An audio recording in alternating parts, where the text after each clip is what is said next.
لازم نبص للي حصل زمان، لان سبب ازمتنا النهارده في سوق السيارات المصانع اللي اشتغلت من الستينيات حتى الان. عددهم كام؟ 18 مصنع. للاسف استحلوا القانون الخاص بالتصنيع ما عدا النقل والاتوبيس، كلهم اشتغلوا لمصالحهم الشخصيه. عايزين تعرفوا التفاصيل وتعرفوا ايه اللي حصل زمان وبيحصل دلوقتي؟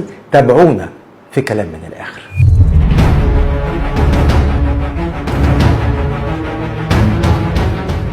الحكاية اما قلنا يا صناعة السيارات في مصر، وطبعا هي تجميع مش تصنيع، وحددت نسب المكون المحلي في السيارات عشان نقول عليها صنعت في مصر.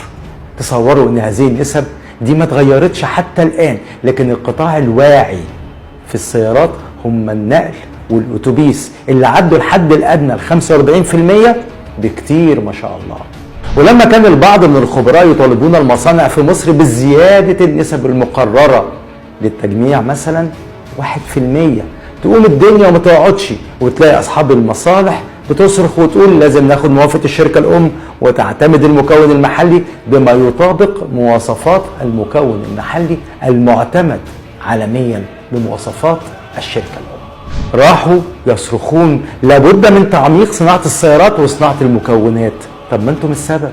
الاصفار على اليمين في البنوك بتزيد، الارباح بالعمله الصعبه اضعاف راس المال بتخرج، واحنا بنتفرج على الفشل في ابهى صوره.